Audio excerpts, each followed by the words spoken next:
por Onda. La Superestación.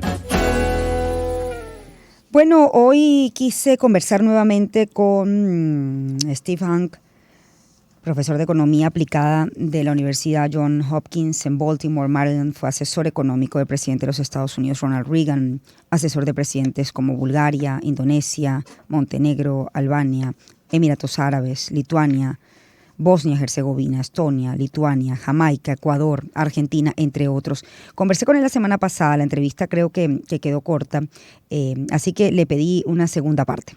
Y ha tenido el honor y además le agradezco mucho desde aquí que haya otorgado otros minutos más para explicarnos cuál es su visión para Venezuela desde el punto de vista económico. Me acompaña en esta oportunidad José Luis Merino, discípulo venezolano de Steve Hanke y quien nos va a apoyar en la traducción. Buenos días y bienvenido, profesor Hanke y José. Buenos días, Shirley. Voy a traducir. Steve, so Shirley, good morning. Welcome back to the show. She gave a little resume of the countries that you have advised, and she welcomes you back to the show, and she has the questions that are coming for you. Tell Shirley buenos días. Buenos días. Buenos días, profesor. Buenos días, Shirley. Bueno, voy a comenzar. Quiero quizás un poco hablar de lo que se conversó la entrevista pasada, profundizar y luego pasar a otros temas que forman parte, entiendo, de la propuesta, ¿no? La propuesta que se tiene a través de uno de los candidatos de las primarias de la oposición, Roberto Enríquez, pero que al final pues es la visión que tiene el profesor Hanke con respecto a la economía del país y cómo pudiese solucionarse, ¿no? La denominada caja de conversión que propuso justamente en el programa pasado es una estrategia que, si bien restringe, a la vez hace más transparente el flujo de intercambio entre las divisas y la moneda nacional. Eso me quedó claro. Entiendo que ha habido distintas experiencias en la caja de conversión y algunas efectivamente han sido buenas intentando frenar la inflación. Pero en ciertos países se produjo un efecto rebote a los años, ¿no? Entonces, no sé si detrás de la filosofía política que está en esta estrategia económica, no sé si es igual una caja de conversión en un contexto liberal que en un contexto más proclive, como es el caso de los países latinoamericanos, a un socialismo centroinstitucional, o lo que es lo mismo o parecido a la socialdemocracia. ¿Cuál considera que sería el beneficio y cuál es el perjuicio de aplicar esta estrategia en Venezuela, en función a lo que le digo? Hi, Steve. So the question is about the currency board and whether it applies to Latin America in the context that Latin American countries don't have such a liberal governments, economically speaking. They're more of social democracies, and whether this currency board would have secondary effects when applied in Latin American countries as opposed to other countries. Well, the currency board has no political color. In fact, the currency boards that I've installed, first, Estonia, 1992, communism had just collapsed. Estonia didn't even have a currency. It was using the the old Soviet ruble at the time, and we installed a currency board. Then in Lithuania, I was a state councilor. I was part of the government. It was a former communist government. The prime minister was the head of the Socialist Party, and he was the one who wanted a currency board because he wanted sound money. He wanted no inflation. He wanted to get some stability in Lithuania, which he did obtain. But he was a socialist. And by the way, in Estonia, they were all former communists. The ones I was advising, we had the same situation in Bulgaria, as you know. That was a communist country too. They had a hyperinflation in 1997, the inflation rate was 242% per month. And we put in a currency board. It crushed the inflation, stabilized things. And then they've had in Bulgaria the currency board ever since. And they've had every kind of government in Bulgaria. They've had a coalition government, kind of a middle of the road. They've had a socialist government. They've had a conservative government, all with currency boards. So the currency board is about having sound money and discipline and no inflation.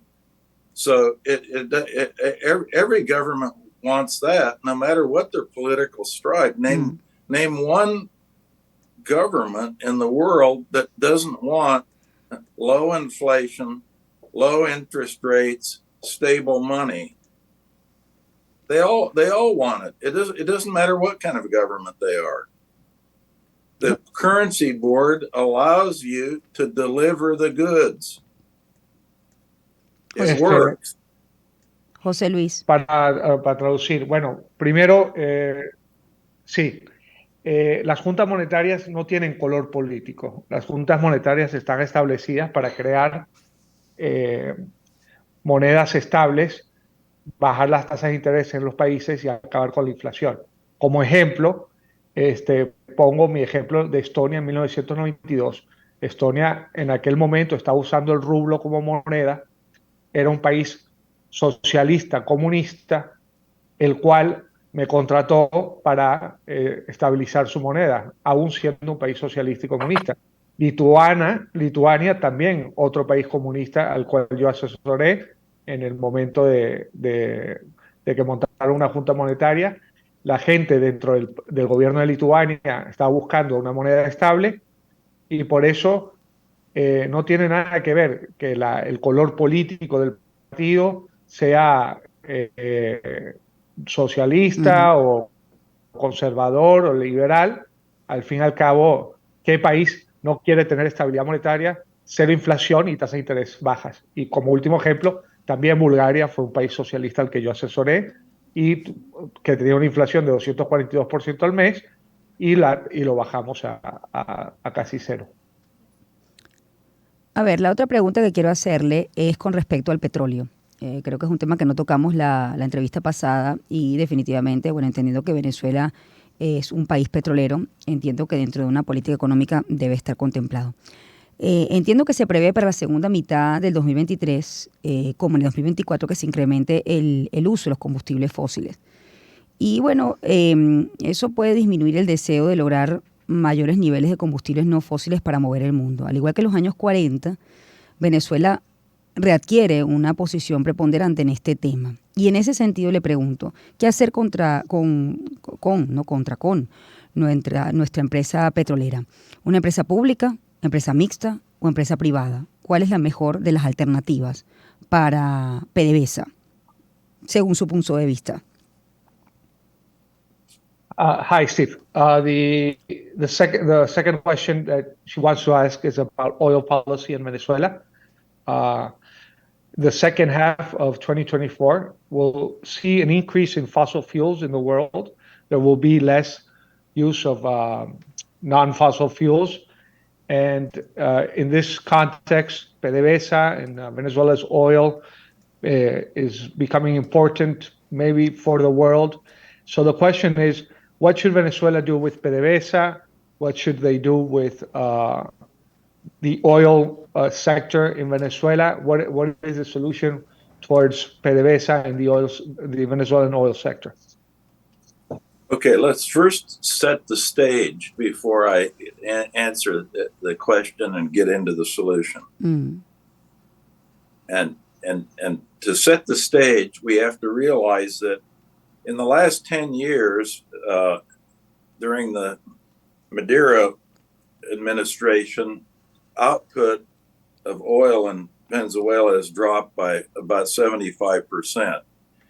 And more importantly, if you look at what they call the depletion rate of oil, that is the amount of oil that's being pumped relative to the reserves, it's about 1/10 of 1% per year, the depletion rate in Venezuela.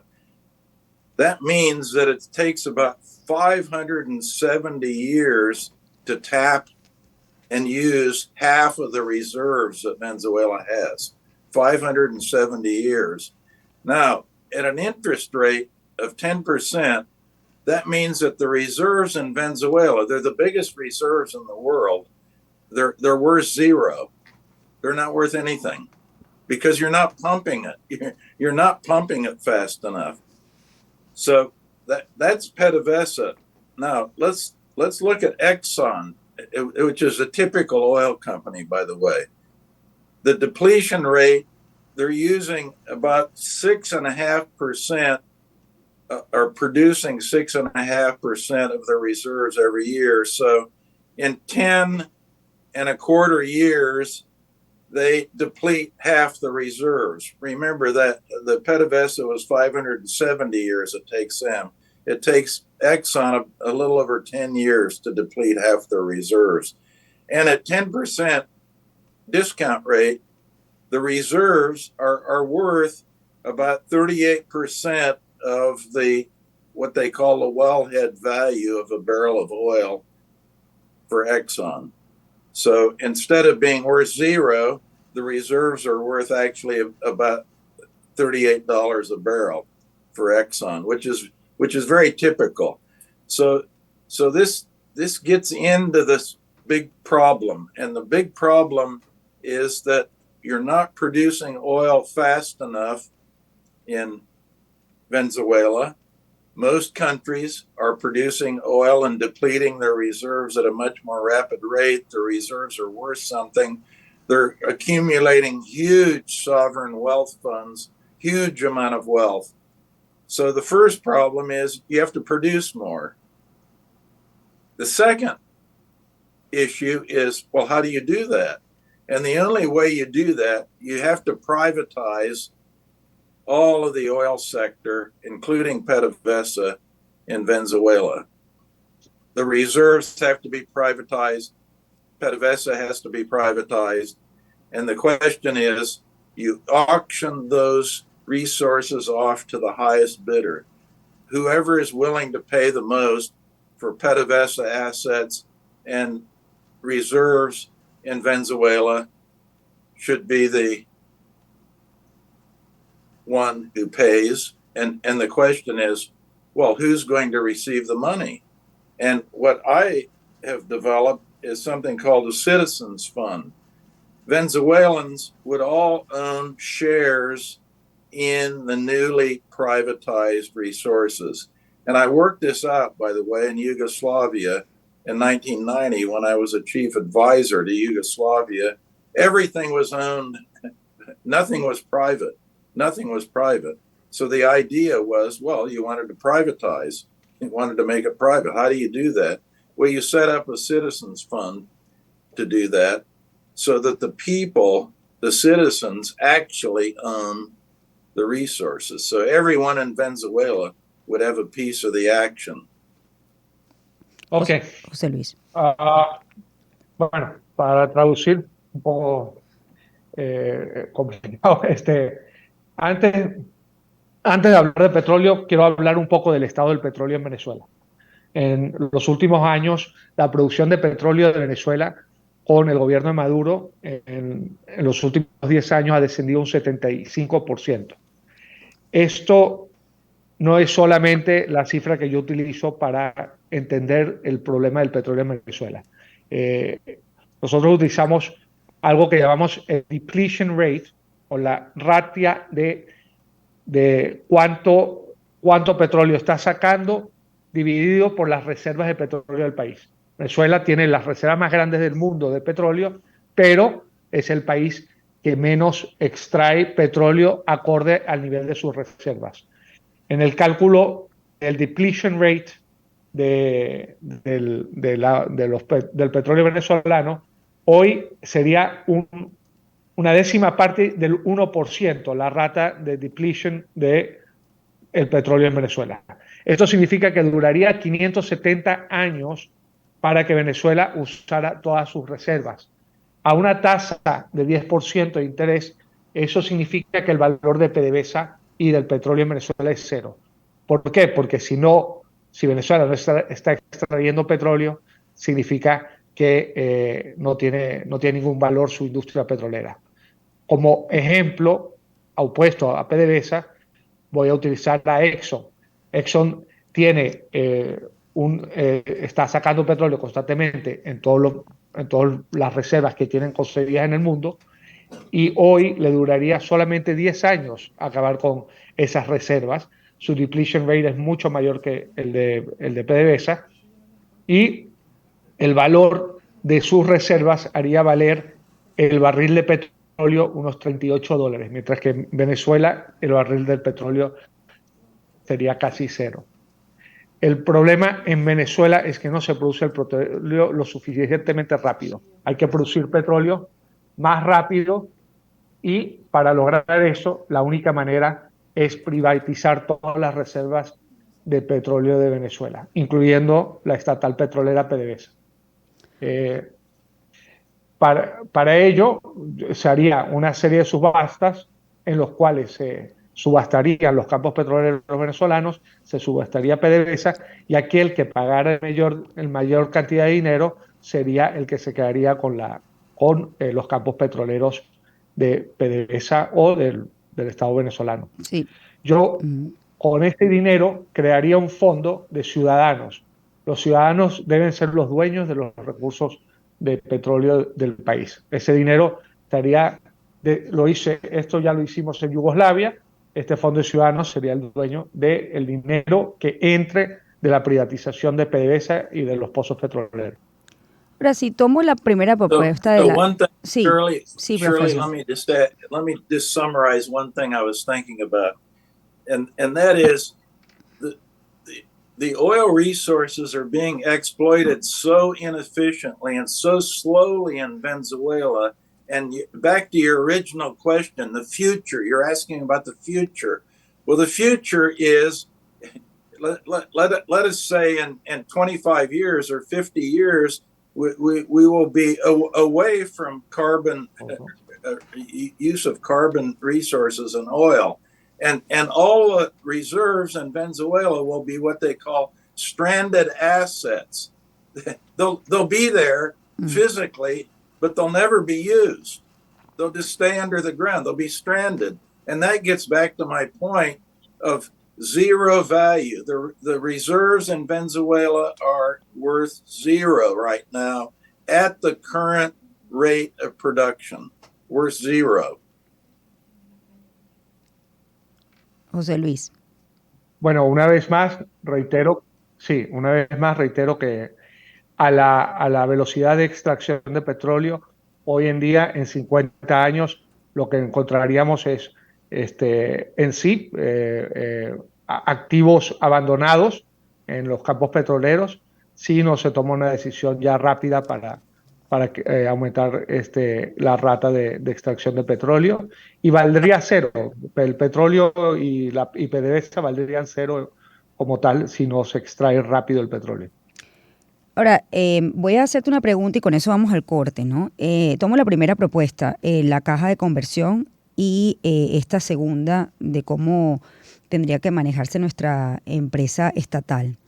Definitivamente, si se aplica la caja de conversión, para algunos, quienes no son tan liberales desde el punto de vista económico, bueno, dirían que el crecimiento de la economía venezolana tiene un techo porque la moneda además depende no de nosotros, sino de lo que ocurra en la economía estadounidense. Y lo segundo, si se privatiza PDVSA, entonces, ¿hasta qué punto los venezolanos tendríamos control de nuestra economía? Me lo va a responder al regreso. Si quieres se lo dices y hacemos una pausa, me lo responde luego. Sonidos que te llenan de alegría en todo el país. Onda 107.9 en Caracas. Onda 104.5 en Barquisimeto. Onda 91.5 en Puerto La Cruz. Onda 107.3 en Maracaibo. Onda 103.5 en Ciudad Bolívar. Son las voces que te acompañan en tu día a día. Es la música que te... Sonidos que te llenan de alegría en todo el país. Onda 107.9 en Caracas. Onda 104.5 en Barquisimeto. Onda 91.5 en Puerto La Cruz. Onda 107.3 en Maracaibo. Onda 103.5 en Ciudad Bolívar. Son las voces que te acompañan en tu día a día. Es la música que te emociona. Onda 90.3 en Acarigua. Onda 105.3 en Mérida. Turismo 105.5 en La Guaira. Onda 96.3 en Maturín. Supernova. Yo estoy conversando con el profesor Steve Hanke, profesor de Economía Aplicada en la Universidad Johns Hopkins en Baltimore. Es además el asesor del plan económico de uno de los candidatos a las primarias. Y bueno, quise un poco conversar con él en esta segunda parte de su visión de la economía en Venezuela. Yo le dejaba esta pregunta al aire. Bueno, si la propuesta de la caja de conversión, en donde definitivamente para algunos, los que no son liberales, pensarían que o piensan que el crecimiento de la economía venezolana tiene un techo, puesto que no controlaríamos la moneda porque dependería de la economía estadounidense, y por otra parte, si se privatiza PDVSA, entonces ¿cuál sería el control de los venezolanos sobre su economía? José Luis. Yeah, Steve, the question I told you about the Yes. sovereignty and Okay, whether okay, the sovereignty issue is very important, and most people are completely confused by this. Number one, a currency board in Venezuela would be controlled by Venezuela. It would be a Venezuelan currency board. So the issue, for example, of whether Venezuela wanted to use as an anchor currency the US dollar, or maybe change it to the euro or something else, that would be a decision that Venezuela would make. It is a way to maintain sovereignty over your money. And now, with regard to the monetary policy itself, of course, the Venezuelan bolivar under a currency board, remember what we're talking about now, a bolivar would be issued by the currency board. It would trade at a fixed exchange rate with the US dollar, for example, if the dollar was the anchor, and it would be backed 100% with US dollar reserves. So the bolivar would be a clone of the US dollar. So yes, the policy that governed the purchasing power of the bolivar would be, in fact, a policy that would be coming from the U.S. Federal Reserve, which is the central bank in the United States. But that's a good thing, not a bad thing. You want to get rid of the politicians in Venezuela meddling with the money. That is the problem. Right now, you've got an inflation rate of almost 500%.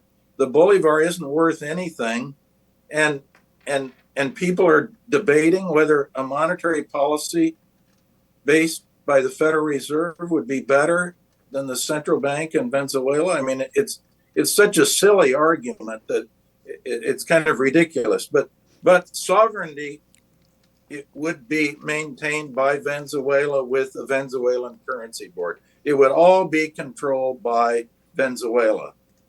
It would not be controlled by the U.S. government. The only thing that would be linked to the U.S. government would be the anchor that you have would be the U.S. dollar. Now, what if the policy in the United States went bad and the U.S. dollar went bad? Venezuela would have sovereignty and the right to change the anchor. And I've designed these currency boards so there's a procedure by which the sovereign nation that has a currency board can change its anchor. You're not tied to the original anchor. You can change it if you so desire to do so. And the way I design these systems, there are rules that you follow if you actually want to change. Now, let's go to the second thing. If you privatize oil resources in Venezuela, you do not give up sovereignty, because I would establish, as I designed for Yugoslavia, for example, which unfortunately we didn't get around to implementing because a civil war started. But I would have a citizens fund where individual Venezuelans individually would have rights and shares in a fund, a citizens fund that was financed by the money that came in from the privatization. The privatization brings in money. That money goes into a citizens fund. Who owns the citizens fund? The individual citizens of Venezuela. They would be sovereign. Now, maybe the citizens fund would be designed, by the way, so that the government would have some shares in that too. They would own some stock in it. So it could be a mix of private citizens owning part of the fund and the government also having a share in it, somewhat like a sovereign wealth fund.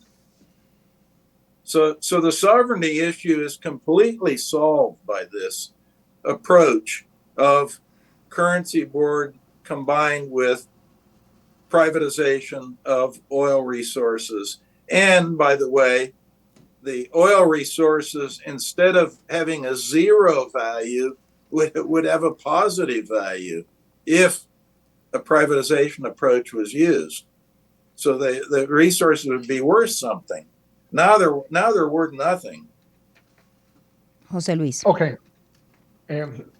La soberanía para mí es muy importante. Lo primero que quiero explicar es que la Junta Monetaria sería manejada por Venezuela.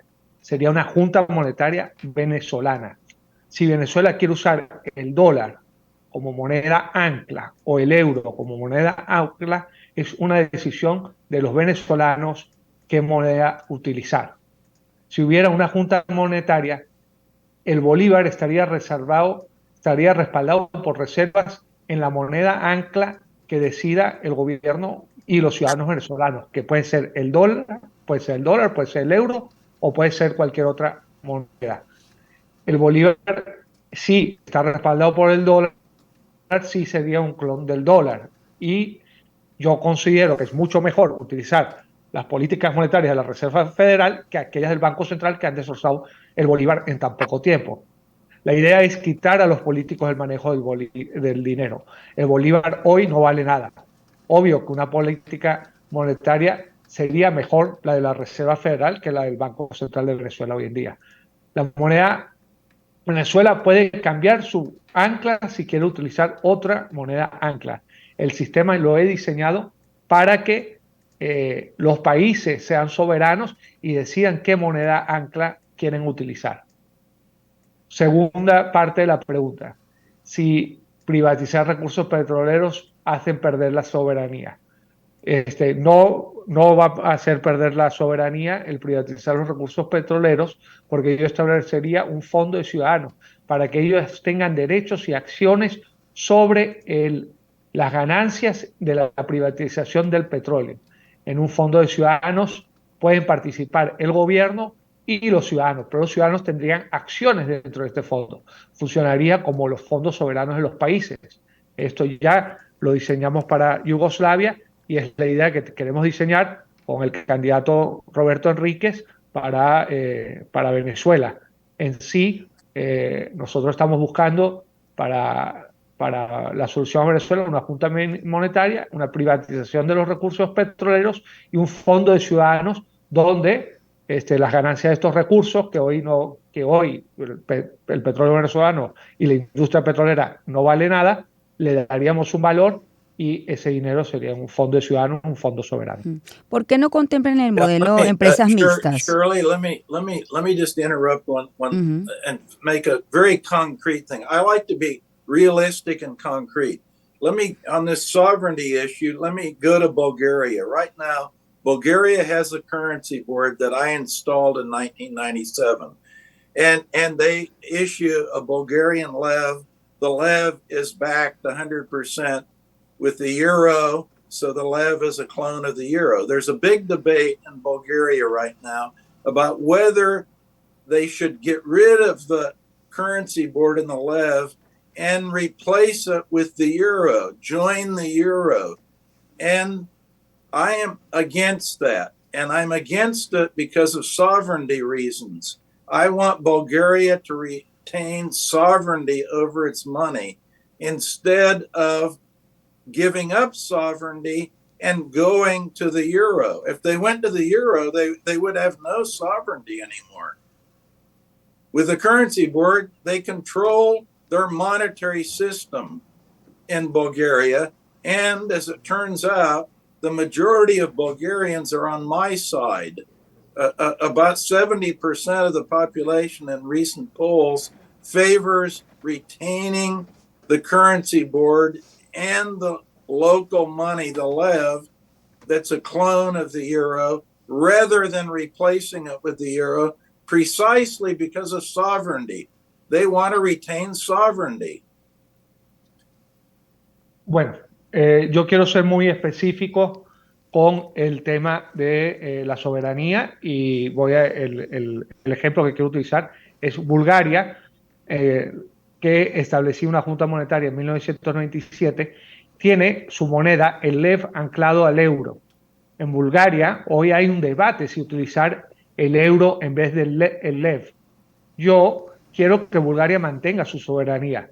Con la junta monetaria mantienes el control de tu moneda versus cambiar al euro. Y la población búlgara está conmigo. Un 70% de los búlgaros quieren mantener el lev versus cambiar para el euro, porque cambiar al euro significaría simplemente perder el control absoluto de tu moneda y tu soberanía. Aunque hoy en día tanto el euro como el lev tienen el mismo valor, pero sí tienes el control de tu moneda manteniendo el lev, y esa es la propuesta que tenemos para Venezuela, que el bolívar sea la moneda de los venezolanos. Sí. Ahora, me queda poco tiempo, pero quiero hablar de otros temas que también son centrales. Hemos hablado del futuro y cómo visualiza lo que podría ser, según su punto de vista, si se aplicaran estas medidas, la economía en Venezuela. Pero hablemos del presente. El año 2021 y 2022, y retomo ahí un título extraordinario de un artículo, un texto de Moisés Naín con Ramón Piñango, se presentó una tímida, quizá muy breve, ilusión de armonía en Venezuela. Pareció que se relajaron los controles, hubo una pacificación, al menos en la persecución del uso de la moneda, del dólar, de la divisa, pues como moneda central en Venezuela, hasta que se presentó un impuesto a las grandes transacciones financieras. La pregunta es, de alguna manera en este momento estamos enfrentando una contracción, aunque se esperaba que la economía en Venezuela creciera un poco más, al menos este año, ¿no? Y no ha sido así. Entonces la pregunta es, ¿cómo plantearía él una recomposición en el mercado monetario y el sector fiscal de cara a retomar una apertura? Estamos hablando del presente, ¿no? Okay. Steve, so we've actually talked this before. In the years 2020 and if he wants to talk about the present, in the years 2020 and 2021, using as a reference an article by Moisés Naín and Piñango, there seemed to be a sense of harmony in the economy. The government took out price controls and exchange rate controls, and there was a sense of the growing economy. Now, in 2022, the government instituted a financial transaction tax, which is alarming. It's 2% in bolívares. All financial transactions have a 2% tax in bolívares, and in dollars, it's 3%, the financial transaction tax. This has created, in the first semester of 2023 and second semester of 2022, a recession. We've seen the economy drop consumption 30%, and it seems like we're heading towards a recession. What would you do in this case in taxes, and how to alleviate this fiscal problem that we do have now in Venezuela, and what has caused lately this José Luis, recession? quiero puntualizar, esto es uno de los factores. Hay otros, entre los cuales también el gobierno señala las sanciones. Es decir, hay un conjunto de situaciones que ha hecho que en Venezuela actualmente enfrentemos una contracción económica. There are other, apart from the financial transaction cost tax, that are the government signals sanctions as being one of the reasons why we're heading towards a recession, and wants to see your opinion about this recession that we're seeing in Venezuela, combined with inflation, as you have seen, and what you propose for this problem, including sanctions and the financial transaction tax. Okay, first, the financial transactions tax is an easy one because, for example, if Roberto Enriquez happened to be president, you'd probably have a currency board, and you would have no financial transactions taxes. And remember, we would have a 30-day solution. The inflation would be all gone in 30 days. The day that the currency board was put in, all the transaction taxes would be eliminated immediately. So that's that problem. Now, as far as sanctions are concerned, let me point out that I am opposed to sanctions every place and at all times. And I'm opposed for two reasons. One is I am a free trader, and sanctions are obviously in principle opposed to free trade and opposed to the means to obtain peace, because by trade you tend to have peace also. So that's the principle. But in practice, sanctions don't work. The history of sanctions has been a complete disaster. Number one, they don't work to achieve what is usually their objective, and that is regime change. Sanctions are put on individual countries and people to try to force them to change their ways or change the regime. And usually what happens is that something called a rally around the flag effect occurs.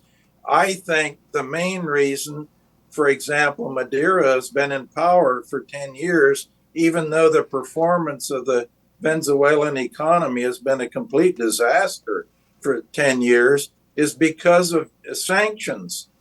Sanctions are the reason that Maduro stays in power. So that is one factor in making the case that they don't work. The other is that they have huge unintended consequences. They usually make the elites rich and impoverish everybody else. So the middle class gets wiped out. The poor people even become poorer under sanctions, because the economic activity is always reduced in the countries that have sanctions imposed on them. So it makes a lot of people very poor and very miserable. And the elite, what happens to the elite?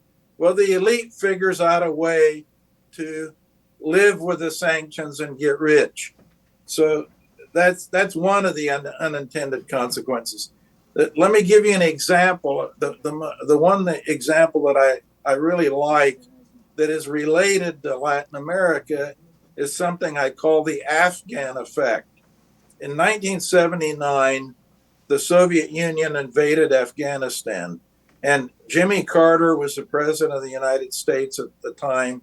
He put sanctions on the Soviets, and the sanctions were that U.S. agricultural products could not be exported to the Soviet Union. He put a ban on the export of agricultural products to the Soviet Union. What did the Soviets do? The Soviets right away went to Argentina and cut a very good deal to get their agricultural imports from Argentina. And who was in power in Argentina at the time? Argentina had a huge boom. The junta was in power. So the enemies of the United States benefited tremendously from the sanctions that the U.S. put on the Soviet Union because of what was going on in little Afghanistan. That's the Afghanistan effect. And by the way, Carter was not reelected because the first primary election state was Iowa, a big agricultural producing state, and the farmers were so mad because they couldn't export their corn and soybeans to the Soviet Union because of the ban.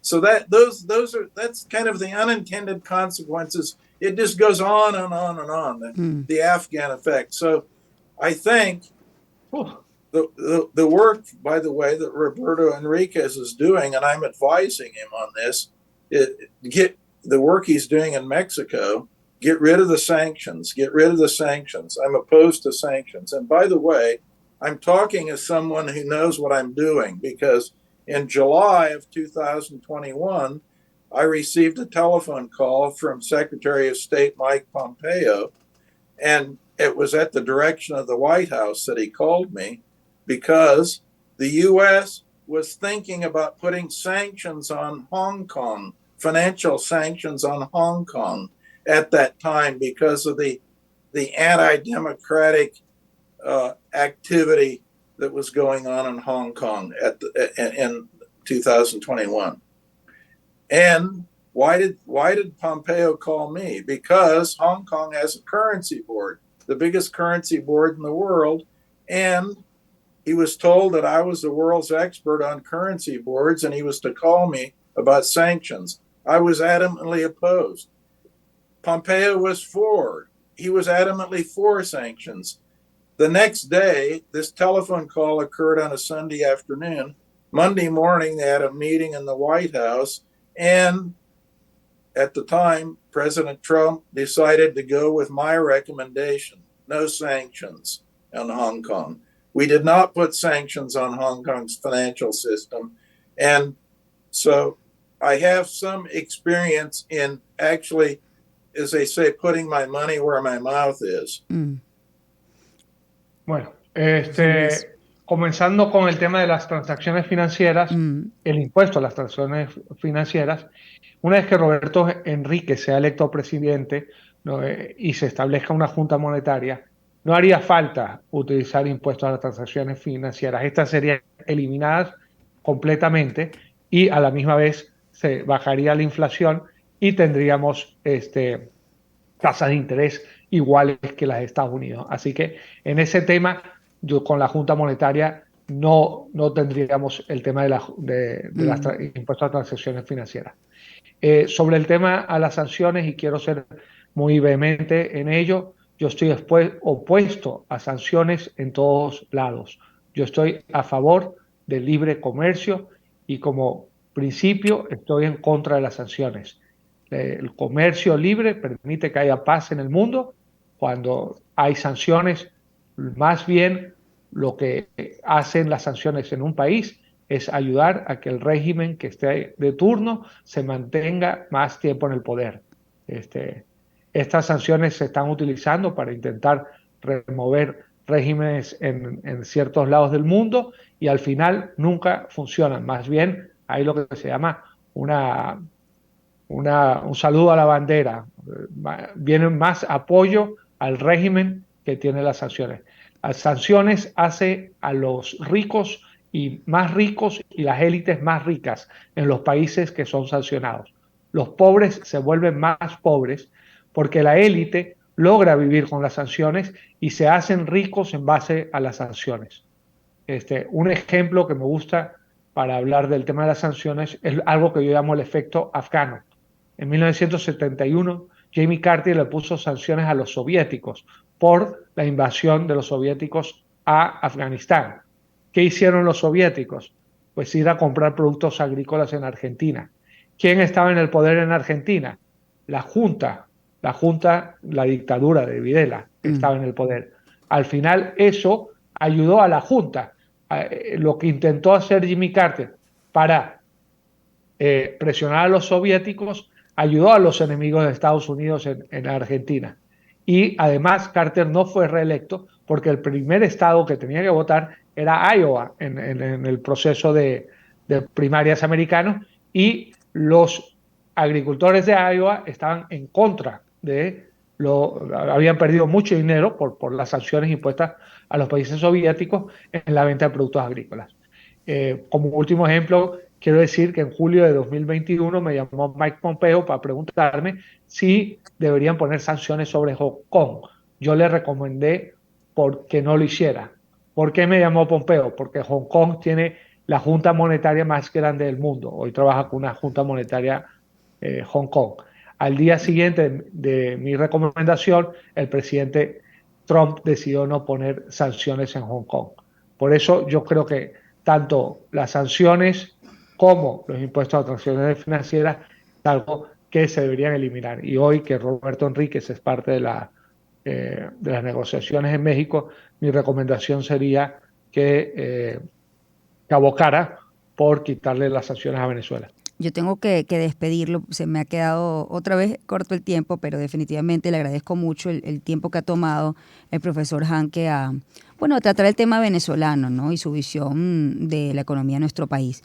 Gracias, profesor, le agradezco mucho, de verdad que sí. Steve Hanke, profesor de Economía Aplicada de la Universidad Johns Hopkins en Baltimore, nos ha ayudado José Luis Merino, discípulo venezolano de Steve Hanke, a apoyarnos en esta traducción. Muchísimas gracias. Steve, the time is running out, but she would like to say thank you for being in her program. Once again, the issue is very interesting, but time is few, and she would like to thank you very much for being on her program. Well, Shirley, muchas gracias. Adiós. Thank you, professor. 7:57, vamos a hacer una pausa, ya volvemos. Sonidos que te llenan de alegría.